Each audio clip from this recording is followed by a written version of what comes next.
Allez, on va démarrer. Bonjour à tous, bienvenue pour cette édition vendredi de la cyber. Donc aujourd'hui, on va présenter le produit et réponse et le produit détection. On va commencer par le produit réponse présenté par Julien. Julien a déjà lancé sa présentation et je te laisse te démuter et on est parti. Alors bonjour à tous. Alors j'espère que vous voyez tous mon écran. Hem, donc on va commencer avec le produit réponse. Alors, qu'est-ce que le produit réponse? Alors bougez pas. D'abord avant de commencer, je vais vous faire un petit, récapitulatif un peu de mon CV. Je suis arrivé il y a 3 mois, heu, recruté par Sabrina et du coup je l'en remercie ici, devant tout le monde. Merci à toi Sabrina. Hem, donc ça fait 3 mois. Je suis au produit réponse dans le value center, MDR, donc Manage Detection and Response. Alors, j'ai fait 10 ans dans un ministère, pour pas le citer, c'est le ministère des Armées, donc 10 ans dans la cyber. J'ai fait un peu de détection, enfin j'ai fait beaucoup de détection avec, l'ANSSI, du coup à travailler sur leur technologie. J'ai fait de l'investigation, de la gestion de crise, des exercices cyber, beaucoup, beaucoup, beaucoup. J'ai beaucoup travaillé aussi à l'étranger. Et du coup, je me suis retrouvé ici avec vous tous et puis, dans ce value center, MDR. Alors, durant, ces 10 années dans la cyber, du coup, j'ai pu récupérer, j'ai pu acquérir tout ce qui est méthode, expertise, la connaissance et puis le savoir-faire, ce qui m'ont amené, dans le produit réponse que je défends aujourd'hui et que je tente de lancer. Ce produit, réponse, il est là et il y a beaucoup de choses à faire et puis, voilà, je suis moi, je suis product manager, je suis Julien Fontaine et puis, j'ai Marina aussi, qui travaille avec moi à mi-temps. Si vous êtes intéressé, par ce produit réponse, on peut en discuter, bien sûr, je suis ouvert à récupérer, des collaborateurs dans ce produit-là. Allez, on va commencer. Alors, tout d'abord, la réponse à incident, hem, il faut pas faire l'erreur entre réponse à incident de sécurité et le produit réponse. En fait, il y a beaucoup de personnes qui m'invitent dans des réunions. Pourquoi? Parce qu'il y a de la réponse à incident de sécurité. En fait, la réponse à incident de sécurité, c'est vraiment toute la chaîne d'MDR entre détection, investigation, CTI, command and control et en fait, le produit réponse, en fait, il faut plutôt le voir dans le sens où il y a une attaque. Qu'est-ce que je mets en place face à cette attaque? Quelle est la réponse que je mets en place, face à telle ou telle attaque? Voilà un peu le produit réponse, hem, dont que je manage. Alors, ça passe par de la professionnalisation et de l'industrialisation, heu, par des playbooks d'automatisation aussi. Cette réponse, elle peut être, efficace et rapide grâce aux playbooks d'automatisation, alors qui sont déjà en place chez Sopra Steria et au niveau des techs et c'est vraiment un plus pour nos clients, en gros. Après on a un fameux, playbook d'isolation réseau qu'on appelle le bouton rouge et qui est énormément vendeur face à une attaque informatique dans le sens, grâce à ce bouton rouge, on est capable d'isoler très rapidement un segment réseau et du coup se prémunir d'une attaque de grande ampleur. Donc ça, c'est très, très important. Ensuite, aujourd'hui, alors sur la slide, si vous commencez à lire un peu la slide, mais il n'y a pas de produit réponse, dans l'offre cyber actuelle. Donc on est un peu les seuls à monter ça. Ça passe bien sûr par des plans de réponse efficaces. Alors on a la célèbre, plateforme Mendiant, où on pourra tester un peu tous ces plans de réponse qu'on va essayer de mettre en place. Parce que c'est vrai que je ne l'ai pas dit, mais il y a des plans de réponse qu'on peut essayer de déterminer de manière générique, en fonction de tel ou tel type d'attaque. Donc on peut essayer de prévoir des scénarios, mettre en place des plans de réponse, voir si cela fonctionne sur des plateformes de test et puis tout ça, ça participe, au résultat, du plan de réponse. Est-ce qu'il est efficace? Il n'est pas efficace? Est-ce qu'on peut l'améliorer? Enfin voilà.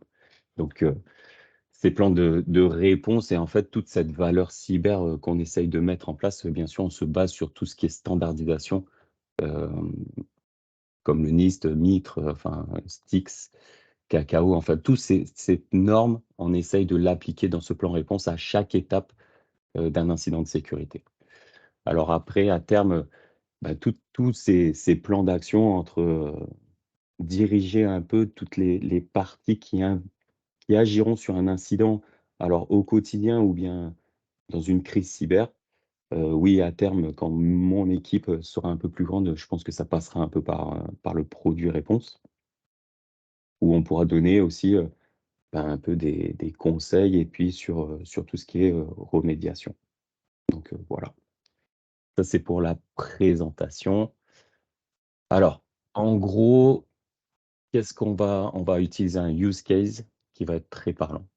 Donc là, le but de ce PPT-là, c'est vraiment une réponse, un plan de réponse générique. Donc on va partir d'un use case où on va mettre toutes les techniques Mitre-attaque correspondant aux différents vecteurs d'attaque, hein, de tel et tel incident.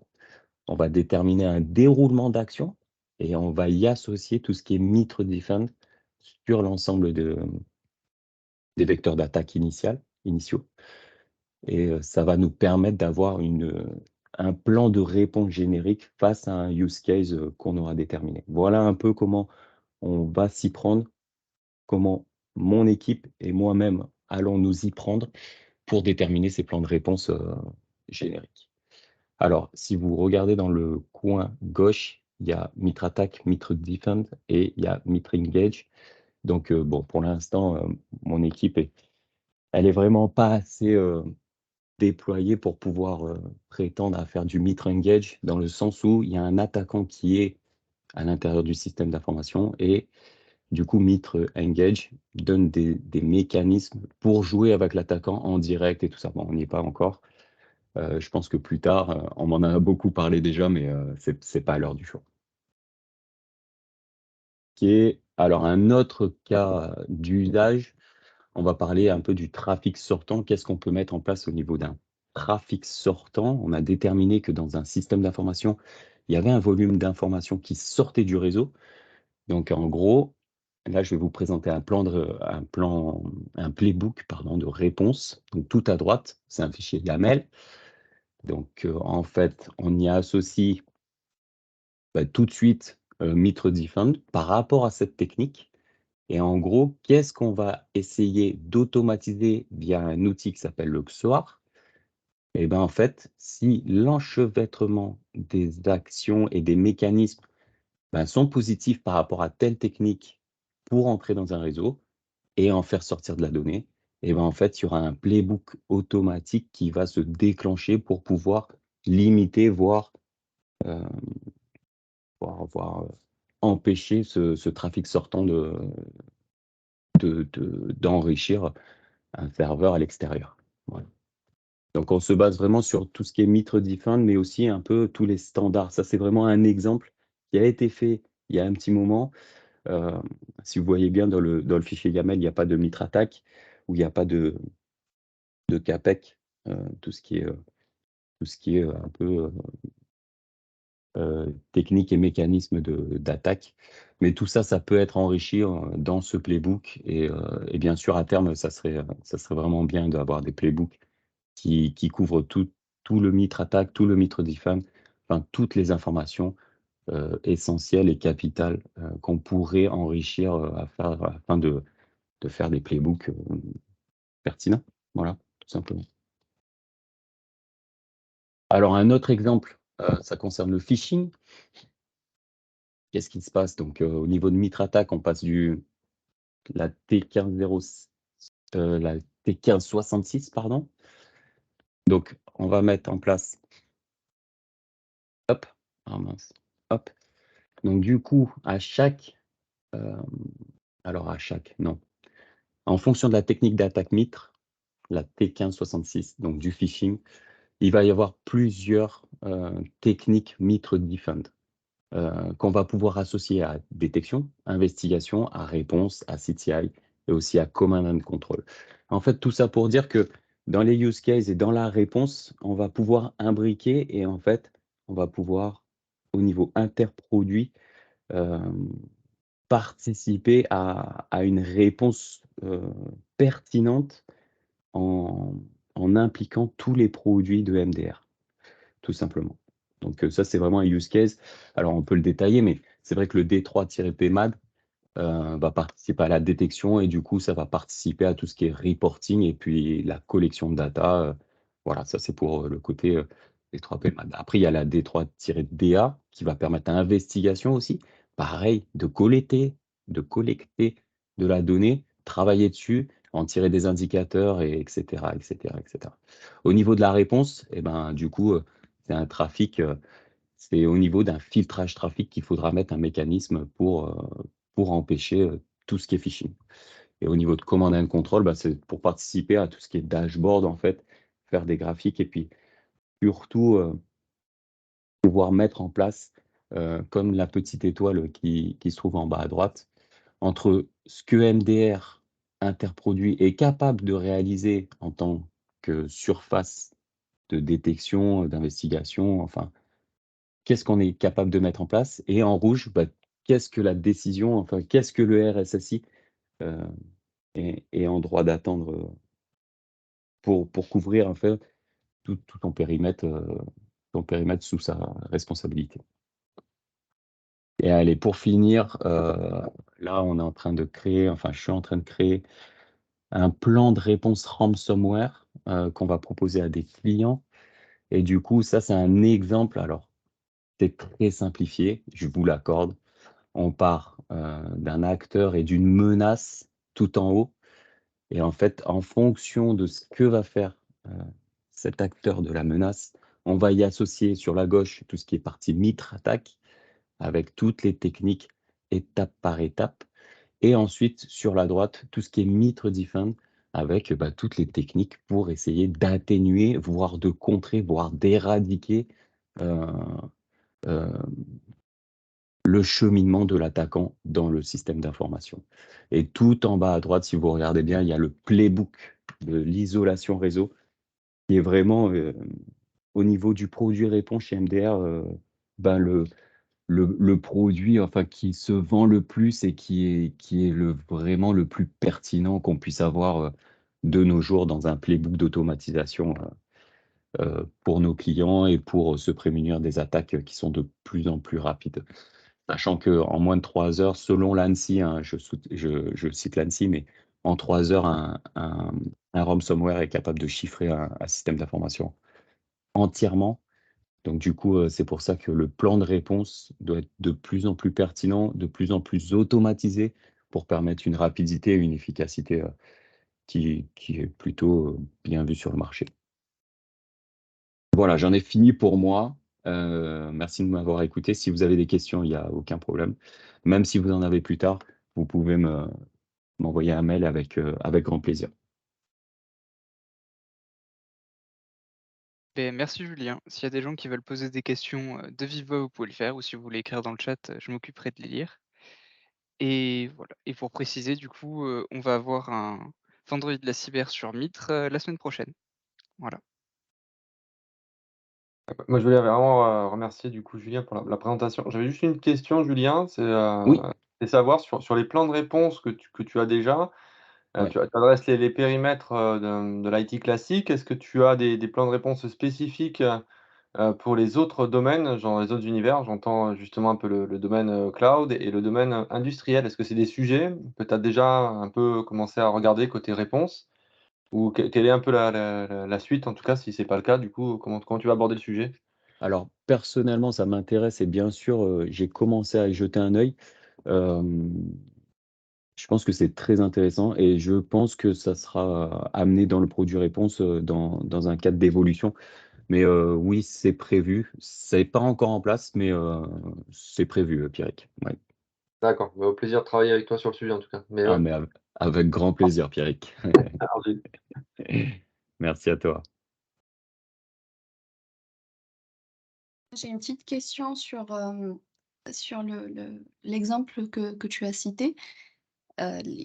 Certaines actions de défense semblent quand même être des actions qui prennent du temps. L'exemple étant de mettre en place un certain filtrage qui apparaissait sur ta slide. Dans un contexte automatisé où il y a un vrai besoin de rapidité, est-ce que vous instanciez, des réponses intermédiaires, par exemple des règles de filtrage par défaut qui permettent juste rapidement de bloquer en attendant d'aller avoir peut-être une action plus aboutie avec des vraies règles de filtrage qui, on sait, peuvent prendre du temps? Ou est-ce que dans votre plan de réponse, il y a peut-être une action en 2 temps, avec une action rapide et puis, parfois des actions de défense qui prennent, justement ce temps-là? Hem, c'est une bonne question. Dans tous les cas, il faudra qu'il y ait une étude et puis réagir et surtout en fonction de cette étude, voir ce qu'on peut mettre en place au niveau du filtrage. Il y a pas de plan de générique de on peut mettre en place du blacklistage ou du whitelistage au niveau des mécanismes de sécurité entrant ou en sortant. Mais, il y a pas de plan de générique, ça sera vraiment au cas par cas et en fonction de tel ou tel type d'événement. Donc, non, non, j'ai pas de plan de générique, comme ça. Je peux juste mettre en place un blacklistage avec des IOC spécifiques, pardon, au contexte d'un attaquant ou d'une situation. Mais, non, il y aura pas de choses comme ça. Je sais pas D'accord, si j'ai merci. répondu à ta Oui, oui, tout à question. fait. Mmh. Ah, c'est cool. C'est bon, merci. Ouais, c'est là la difficulté, en effet, Fatia, et comme le dit Julien, c'est d'avoir des choses standardisées, alors qu'en face, on a des écosystèmes très hétérogènes, des modus Exactement. operandi d'assaillants très hétérogènes aussi. Ça dépend d'un groupe à l'autre, ses motivations, ses outils. Donc c'est tout ça, en fait, qui rentre en compte. Donc c'est en effet, c'est un réel challenge que là arrive à faire Julien, de moins standardiser certaines réponses, ouais. Mmh. Mmh. Merci Julien. Merci beaucoup.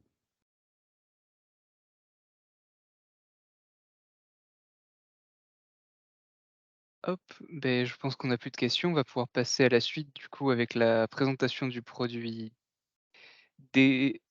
détection, oui.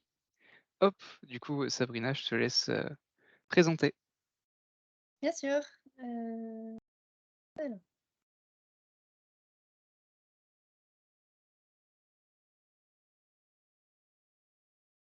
c'est bon pour tout le monde? On est bon, on voit. OK, parfait. Du coup, en effet, bonjour. Je vais vous présenter, aujourd'hui le produit détection. Je vais moins rentrer dans la technique, hein, que Julien, parce que c'est un produit assez compliqué. On a beaucoup de technologies, mais pour autant, si vous avez des questions vraiment purement techniques, je suis aussi là pour y répondre et n'hésitez pas à les poser, même si vous sentez que c'est un peu hors sujet, il y a aucun problème. Pour vous expliquer un petit peu, les grandes idées, hein, sur le produit détection, je vais juste commencer par me présenter, vous présenter quelques chiffres clés, vous expliquer un petit peu les offres SOC et partenaires qu'on a, les enjeux aussi du produit et puis, évidemment les challenges un petit peu futurs. Pour me présenter rapidement, bah, du coup, moi, je suis Sabrina Delcroix, je suis, à Sopra Steria depuis 5 ans, initialement plutôt du domaine du développement. J'ai commencé dans l'exploitation de solutions de sécurité, en fait, hein, vraiment à toucher au niveau des configurations pour nos clients et puis je suis rapidement montée sur des postes de team leading. Alors à l'époque, de SOC L2, hein, donc j'en parlerai un petit peu au niveau de l'organisation, ça a un petit peu changé et depuis 2021, je suis donc product manager du produit détection. Je pense qu'on vous a déjà fait, hein, le petit topo sur, le produit détection, mais juste en rappel, le produit détection fait partie du Value Center Manage Detect and Response, au même titre, que les autres produits, voilà. Notre but est, vraiment de détecter les cyberattaques, au niveau de nos clients. Pour vous expliquer un petit peu les chiffres clés, on parle de 10 millions d'euros en 2023 au niveau du produit de détection. On travaille avec des grands groupes. On travaille avec, les P1 notamment du groupe Sopra. On fait la détection pour la DSI de Sopra Steria. On travaille avec le SOC Airbus, Naval, SNCF, voilà et on a également toute la partie P10, sur lesquelles on travaille aujourd'hui. Au niveau de détection, on est un gros produit. On représente, une grande majorité aujourd'hui des effectifs et des activités du Value Center, Manage Detect and Response. On parle de 118 collaborateurs, au total, ailleurs. J'ai fait mes devoirs, répartis sur 7 sites. Donc on parle notamment de Paris, Rennes, Niort, Toulouse et Toulon. Il y a quand même une empreinte internationale, qu'on souhaite forte, notamment pour, répondre, à nos objectifs de Follow the Sun et je pense que vous le savez tous, la détection ne peut pas s'arrêter en heure ouvrée, et pour pallier vraiment ce challenge-là et ne pas forcément se reposer que sur des compétences, françaises, on s'ouvre à l'international. Donc aujourd'hui, je travaille avec 2 collaborateurs côté Singapour et 2 collaborateurs côté Toronto. Au niveau des technologies utilisées, au niveau du produit, alors on est vraiment un produit qui est, lié à globalement tous les autres produits des value centers et toutes les technos. On va travailler notamment avec tout ce qui est produits de sécurité. Donc là, on va retrouver XDR, NDR, EDR, sondes de réseau, tous ces produits-là, en fait, aujourd'hui, sont intégrés dans la détection. Et c'est des choses, qui sont nécessaires en fait, hein, pour garantir la sécurité de nos clients.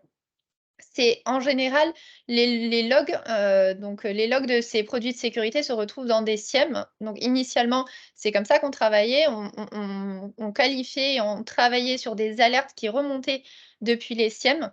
Donc on travaille avec, pas mal d'éditeurs, donc notamment QRadar, Azure Sentinel, Splunk et cetera. On travaille aussi également beaucoup avec la Cyber Threat Intelligence, donc c'est le produit Threat Intelligence du Value Center MDR, qui nous envoie beaucoup d'informations en termes de flux, en termes d'IOC, pour pouvoir contextualiser notre détection et pour pouvoir voir des choses que des mécanismes comportementaux, par exemple, ne pourraient pas permettre de voir. Et on a également toute la partie incident management, qui intervient, parce qu'aujourd'hui, j'expliquerai un petit peu après, mais on travaille beaucoup en fait avec des outils pour pouvoir suivre les incidents de sécurité. On a vraiment transformé, la sécurité, en tout cas d'un point de vue division, pour, répondre aux besoins de nos clients et non plus s'arrêter, on va dire, à notre devoir d'accompagnement. Donc aujourd'hui, le but de détection, c'est aussi de s'assurer que les cyberattaques détectées soient bien suivies au niveau de nos clients et remédiées, donc notamment par le produit que Julien vous a présenté juste avant. Et enfin, on a toute la partie malware analysis parce qu'évidemment, on a également des liens très forts avec le produit investigation, où quand on détecte en fait un incident de sécurité, la première chose qu'on va faire quand on a un doute, sur le caractère suspect ou malveillant, c'est qu'on va aller pousser plus loin l'investigation et pour cela, il faut vraiment qu'on travaille avec des formats et des méthodologies communes pour que ce passage soit le plus fluide possible et qu'on évite, tout silotage. Donc tout ce beau monde en fait de synergie technologique, aujourd'hui, je pense que vous commencez à comprendre. On est amené à travailler avec des technos, des technos qui changent, qui évoluent, des façons de faire, des outils différents. Bref, on a un vrai challenge technologique au niveau de détection et aujourd'hui, on a décidé d'y répondre, depuis maintenant, 3 ans par un framework qui s'appelle le SOC DevOps, que j'expliquerai un petit peu après, et qui est, vraiment orchestré par, le SOAR. Donc pour, vous faire juste un petit rappel au niveau de l'organisation du produit et détection, aujourd'hui je suis, structurée en scope. Dire que le produit détection étant, on va dire l'activité historique du SOC, c'est sur, ce produit-là en fait, que repose la majorité des clients aujourd'hui. Donc j'ai divisé ça en scope, un scope qui va s'occuper vraiment, de la production, un scope qui va s'occuper de l'intégration de nouveaux périmètres, toute la partie industrialisation parce qu'aujourd'hui, c'est vraiment quelque chose d'indispensable si on veut continuer en fait à détecter des incidents de sécurité chez nos clients à très grande échelle et la partie cyber value évidemment pour correspondre à notre excellence cyber. Ici, je le réécris, mais c'est important, hein, on se dénote vraiment et on se différencie vraiment du modèle de nos concurrents, côté détection. On n'est plus en modèle N-tiers avec du L1, L2, L3. Aujourd'hui, la seule mission, commune, en fait, de tous les collaborateurs qui rentrent dans le produit détection, c'est détecter des cyberattaques. Comment ils le font? Avec quelle techno? Quelle méthodologie? Tout ça est vraiment géré au niveau du design du produit par les product owners dans les différents scopes et dans la stratégie globale par les product managers.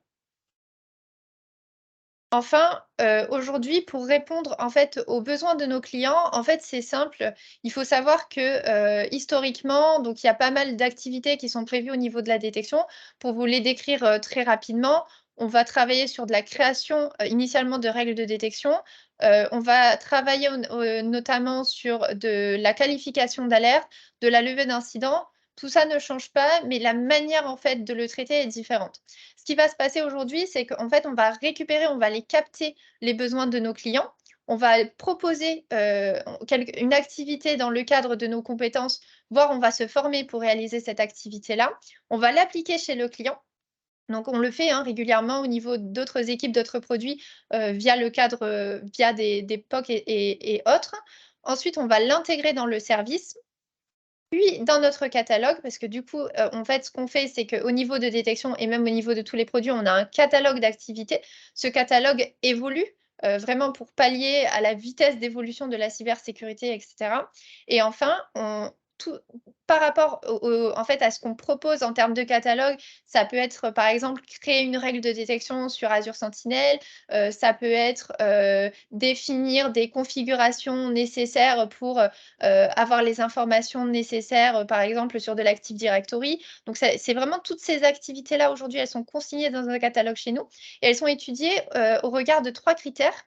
Est-ce que ce sont des activités performantes? C'est-à-dire que, est-ce que ce sont des choses qui sont majoritairement demandées aujourd'hui ou est-ce que alors on est plutôt sur du cas spécifique? Est-ce que c'est pertinent? C'est-à-dire, est-ce que ça apporte vraiment de la valeur cyber chez le client? Et est-ce que c'est résilient? C'est-à-dire, est-ce qu'on est sûr qu'on ne va pas le jeter demain? Est-ce qu'on est sûr que ça va tenir dans le temps? Pas forcément au niveau contractuel pur, parce qu'encore une fois, l'objectif du produit détection, c'est vraiment de garantir la sécurité de nos clients, mais vraiment sur le long terme, éviter notamment des pratiques désuètes, ce genre de choses. Une fois qu'on a trouvé le bon compromis et qu'on considère que l'activité est performante, pertinente et résiliente, on la pousse dans ce qu'on appelle un catalogue et c'est là où en fait on va le vendre à l'avant-vente. Typiquement, pour vous donner un exemple concret, on a toujours fonctionné au niveau de détection, notamment au niveau en fait, de la recette. Quand on crée de la détection, en fait, on s'assure qu'elle fonctionne. Ça paraît évident, mais c'est pas si simple en fait dans la réalité. Ce qu'on a fait, c'est qu'on a poké une plateforme en fait qui fait des attaques de manière systématique, automatique et régulière et on l'a mis en place dans le cadre de notre détection pour déterminer en fait la détection qui est toujours pertinente, celle qui a à corriger, celle qui a amélioré, et celle qui a à supprimer. Donc ça, typiquement, c'est vraiment, l'utilisation d'une plateforme pour, tester régulièrement la détection. C'est une des activités qui a commencé par une application côté client et qui a fini dans l'offre package. Comment c'est possible? Parce que le vrai challenge de la détection, comme je vous l'ai dit, les technos évoluent beaucoup, les besoins clients sont tous différents. Je pense que vous avez tous la même problématique dans vos métiers chacun. Donc comment est-ce qu'on arrive à faire cette base commune tout en ne nous éloignant pas finalement trop des besoins spécifiques de nos clients pour garantir la sécurité? La réponse qu'on a apportée à cette question, c'est un framework et ce framework s'appelle le SOC DevOps. Le SOC DevOps permet quoi? Le SOC DevOps permet de s'affranchir des spécificités technologiques au maximum afin de pouvoir, utiliser nos compétences, nos expertises, peu importe les technologies, peu importe la façon de faire. Comment on fait ça? En fait, c'est très simple. En fait, on va capitaliser sur ce qu'on appelle du pseudocode de détection. Donc c'est ce que vous a montré Julien juste avant. Donc les YAML, ce sont des choses qu'on n'écrit pas avec un langage de technologie spécifique. On fait en fait des moulinettes de connexion, de traduction, etc. de ces langages-là pour pousser directement les configurations dans les outils. Et une fois que c'est poussé dans les outils, on les opère. Donc ça, c'est vraiment, l'intérêt de faire tout ça, c'est de bénéficier d'un gestionnaire de version. Donc c'est plutôt pratique. Quand on pousse quelque chose et qu'en fait, on se rend compte que ça pose problème, mais en fait, c'est très facile de rollback, et il y a un système de déploiement en continu. Donc ça permet aux collaborateurs de travailler entre guillemets «dans leur coin», de travailler à étoffer, l'offre et globalement tout ce qu'on est capable de détecter. Donc les techniques mitres qu'on estime pertinentes de détecter pour nos clients et en parallèle de ça, d'avoir un processus de livraison et un processus d'offre de cybersécurité qui est stable, agile et flexible pour nos clients. Donc ce système-là, c'est vraiment toute la use case factory et tout ça fonctionne autour d'un GitLab pour le gestionnaire de version. et pour le déploiement en continu. Dans SOAR, pour pouvoir évidemment traiter les alertes de sécurité en fait, qui ont été poussées dans les différentes plateformes par les pipelines. Et toute la partie maintenant, donc je vous ai dit, mais qui n'est pas encore dans le schéma, toute la partie plateforme d'attaque pour en fait intégrer directement quand une détection est poussée, notamment dans les configurations, qu'elle soit directement testée et validée contre des attaques réelles. Je pense que si vous avez des questions sur la partie SOC DevOps, n'hésitez pas, on pourra en reparler ensuite. Je voulais juste faire une ouverture assez rapide sur les challenges financiers. Il faut savoir qu'aujourd'hui, côté détection, le constat qu'on fait, c'est qu'on voit bien hein, l'augmentation des menaces au quotidien, des cyberattaques qui ont de plus en plus d'impact, mais aujourd'hui, on est dans un contexte économique et qui relève du challenge financier. Donc moi, aujourd'hui, c'est vraiment des problématiques que j'ai dans mon produit. Concrètement, aujourd'hui, faire de la détection avec de la très bonne qualité, ou en tout cas avec un processus de qualité et efficace pour nos clients, sans framework, sans SOC DevOps et tout ça, c'est impossible. Et c'est parce qu'on l'a anticipé qu'aujourd'hui, on va pouvoir continuer nos activités, on va dire, sereinement, malgré le contexte économique. Il y a également, là je vous en ai parlé, des technologies émergentes, etc. Il y a beaucoup de challenges aussi d'un point de vue technologique, notamment au niveau de la mesure, parce que détecter, alors c'est des choses hein, qui existent depuis des années, des SOC qui existent chez tous nos clients pour détecter des attaques et des attaques de cybersécurité, mais en fait on nous pousse de plus en plus à mesurer et à évaluer, en fait, à décider par l'observation. Donc, c'est ce qu'on appelle la capacité d'observation appliquée. C'est quelque chose que je suis en train d'intégrer dans Détection. Et c'est vraiment, aujourd'hui, on travaille sur ça hein, au niveau de Soprasteria au global. C'est vraiment de pouvoir prendre les décisions à partir de capacités d'observation. Mais pour faire ça, il faut avoir un moyen simple de pouvoir constituer des indicateurs sur toutes les technologies que vous avez vues. Donc, c'est un vrai challenge. Ensuite, il y a toute la partie des plateformes cloud industrielles. Aujourd'hui, la détection, elle se fait de plus en plus, je pense que vous êtes au courant, sur des plateformes cloud avec des configurations gérées par l'éditeur, avec finalement beaucoup de solutions en mode black box. C'est-à-dire qu'on ne sait plus vraiment ce qui est détecté, on sait qu'il y a des incidents de sécurité, mais on ne sait plus trop pourquoi. Donc ça, c'est également un vrai challenge au niveau de la cybersécurité de nos clients. C'est comment aujourd'hui on va pouvoir garantir à un client qui nous demande de la sécurité sur ces plateformes cloud industrielles, comment on y répond. Il y a toutes les problématiques autour de l'IA. Alors que ça soit chez nous en interne ou chez nos clients, tous nos clients vont se doter au fur et à mesure probablement d'intelligence artificielle et c'est vraiment de voir comment vont s'articuler vraiment l'intégration de l'IA par rapport en fait à nos méthodes de détection traditionnelles et nos capacités de détection. Et enfin, et je vais terminer par là, il y a aussi toutes les considérations environnementales, etc. Et de plus en plus, les entreprises vont se tourner vers des technologies durables. Donc ça aussi, c'est également quelque chose qu'on prend en compte au niveau de la détection. Aujourd'hui, les SIEM, les data centers, etc., ça consomme des events par seconde, ça consomme beaucoup de choses. Et aujourd'hui, il faut vraiment qu'on travaille sur à optimiser la consommation énergétique, etc., de nos systèmes de cybersécurité parce que les clients vont le demander et c'est vraiment au-delà du challenge et c'est ça le message que je vais vous faire passer. La détection, on en a toujours fait. Que ça soit dans Soprasteria ou dans d'autres boîtes ou globalement nos clients finaux. Mais aujourd'hui, les cyberattaques en fait, évoluent certes, mais il y a tout un contexte autour qui évolue et c'est vraiment ça aujourd'hui qui fait notre différenciation et qui axe entre guillemets «la stratégie de la détection» chez nos clients. Voilà, j'ai terminé. Est-ce que vous avez des questions?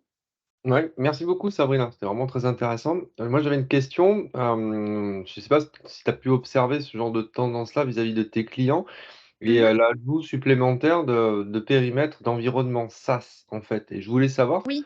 si c'était le cas, comment toi tu l'abordes, en fait? Comment tu le traites, ce genre de sujet pour la détection? Ouais, alors en fait, je le traite comme ça. C'est-à-dire que en fait, ce qu'on fait, c'est que quand on découvre une plateforme, SaaS, tout dépend, soit on connaît la technologie, soit on ne la connaît pas. Si on connaît la technologie, c'est simple. Si on ne la connaît pas, en fait, on va partir sur un client en particulier. On va construire ce qu'on estime être pertinent en termes de détection et ça prend du temps. En général, c'est vraiment une surcharge supplémentaire pour le client. Et une fois qu'on a trouvé quelque chose qui correspond et qui peut être intégré dans toute la façon de fonctionner de détection, donc de la création use case, au reporting, à l'amélioration, au contrôle qualité aussi de la détection, mais en fait, c'est intégré dans le produit. Mais il y a toujours en fait, ces 2 étapes-là. Cette étape de POC chez le client pour déterminer principalement si la technologie du client, en fait, est compatible avec notre framework SOC DevOps, parce que c'est ça la vraie question, et notre façon de fonctionner. Et si c'est le cas, en fait, ça rentre dans le catalogue de détection et après, c'est proposé aux autres clients. D'accord Est-ce et que ça pour les répond à ta question? ouais, moi ça répond, tu fais vraiment, voilà, quelque chose d'assez spécifique en fonction d'applications SaaS un peu spécifiques du client et pour Oui. des applications SaaS, on va dire plutôt, établies sur le marché, je pense à des solutions comme, tu vois, OneLogin qui est un fournisseur d'identité en mode Mmh. SaaS, G Suite par exemple ou Mmh. Microsoft 365. Est-ce que ça sont des choses maintenant aujourd'hui où il y a un niveau de maturité suffisant côté Detect pour, onboarder justement ce genre d'environnement? Comment ça se passe? En fait, pour te répondre, de mon point de vue, le niveau de maturité de détection correspond au nombre d'occurrences, Ouais. qu'on a avec ces technologies-là. En fait, Mmh. ce qu'on va faire, c'est que typiquement, si on nous propose une technologie et que, parmi les 40 clients, il y en a un seul qui l'utilise, en fait, notre niveau de maturité, il sera beaucoup plus bas qu'une technologie ultra répandue. Mmh. Donc OK. en fait, ce qu'on va faire, c'est que, nous, on veut être agnostique et l'idée aussi de toute façon, on refusera pas de le faire, en tout cas la première fois.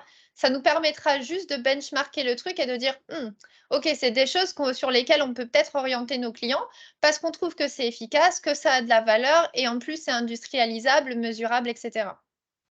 OK. Donc Ouais, c'est un merci. gros, gros challenge en fait, côté détection, on se positionne aujourd'hui en challengeant, les éditeurs de sécurité. En leur Mmh. disant: «Voilà, votre solution, nous on l'a étudiée dans le cadre d'un POC client. Ça et ça et ça nous va pas ou alors ça va très bien et ça intègre», mais en général, c'est jamais le cas. Donc il y a des choses à modifier, des API, ce genre de choses. Si les roadmaps suivent et en fait, on a du répondant face aux éditeurs de sécurité et bah, tant mieux. Si c'est pas le cas, mais factuellement, en fait, ce qui se passe, c'est qu'au niveau des appels d'offres et ce genre de choses et même au niveau des prestations, mais en fait, on va dire: «Bah, non, cette solution, on sait très bien qu'on ne sait pas travailler avec, donc on ne le fera pas». On est Mmh. vraiment en mode service baseline et c'est vraiment très rare qu'on aille, qu'on fasse, par exemple, 4 POC avec la même techno, quoi. Mmh. On fait voilà, OK, OK. Bah, merci beaucoup. avec plaisir.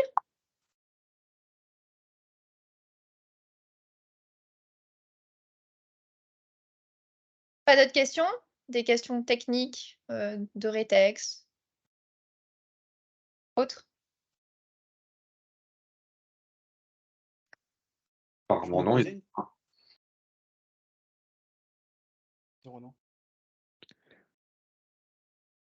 Hop, il y a quelqu'un qui a commencé à parler, on n'a pas bien entendu, si jamais.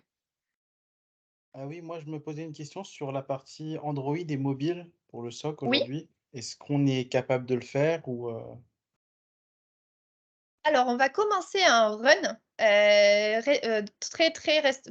très incessamment sous peu, sur des technos mobiles, mais c'est pas des choses qu'on a déjà faites. Faut savoir que côté détection, on expérimente beaucoup. On fait beaucoup de POC, beaucoup de POC payés par les clients, mais beaucoup de POC quand même. Donc, on sait pas faire, non.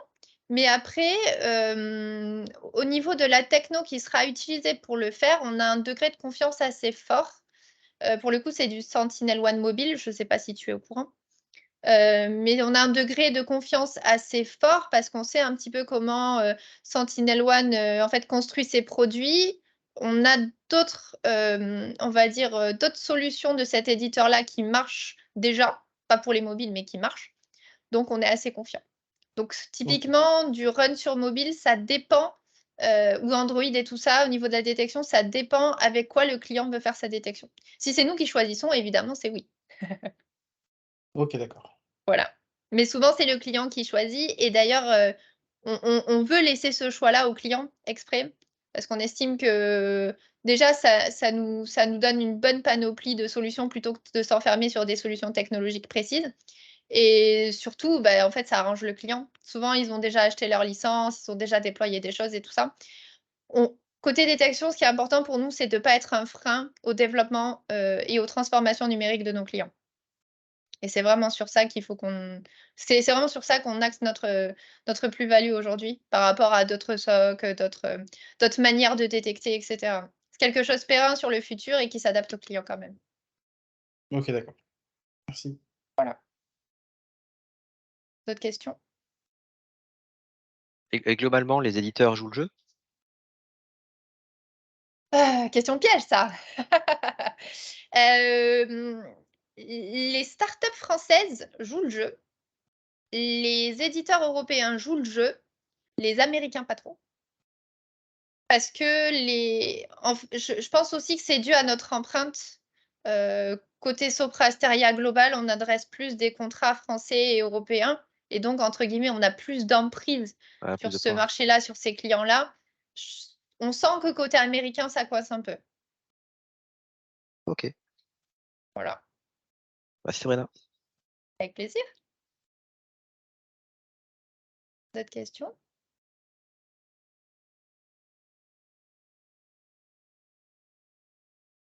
Faire des POC avec certains clients sur une techno ne pose pas de soucis auprès du client si finalement ça ne marche pas et peu de choses faisables. Alors, ça ne pose pas de problème parce qu'on livre quand même. En fait, ce qu'on fait, hein, de notre côté quand on fait des POC comme ça, c'est que de toute façon, l'objectif, c'est de livrer la presta et de faire le POC. En général, et il se peut que ça soit des POC absolument pas rentables, où à la fin, les équipes opérationnelles nous détestent parce qu'ils ont dû tout faire à la main et en fait, il n'y a absolument rien de réutilisable. Mais en fait, l'intérêt de ces POC qui se passent mal, j'ai envie de te dire, c'est qu'on sait que c'est des technos qu'on ne proposera plus à nos clients et que derrière, on dira: «En fait, non, ça ne fonctionne pas on ne sait pas». C'est pas qu'on ne sait pas faire, c'est que en fait, la techno n'est pas fitée pour, notre service à l'échelle. Est-ce que ça répond à ta question, Damien? Mais dans tous les cas, Oui. on le fait, même dans la douleur, mais on le fait quand même et la transformation en produit n'a pas changé ça. Ce que la transformation en produit a changé, c'est qu'on ne le refera plus. Voilà.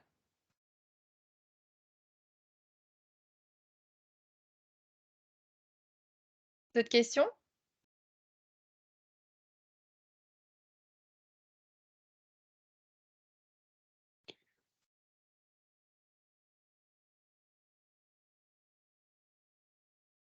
Je pense pas qu'on va avoir d'autres questions, donc merci Sabrina pour la présentation et la réponse aux questions. Si jamais vous pourrez retrouver le replay ainsi que les slides, sur la page, SharePoint, dédiée au vendredi de la cyber et je vais pouvoir vous souhaiter, une bonne après-midi et bon appétit à ceux qui n'ont pas encore mangé pour nous écouter et voilà. Merci à tous. Merci Merci. beaucoup. Merci, bonne journée. Salut. Bonne journée. Bonne journée. Salut, bonne journée.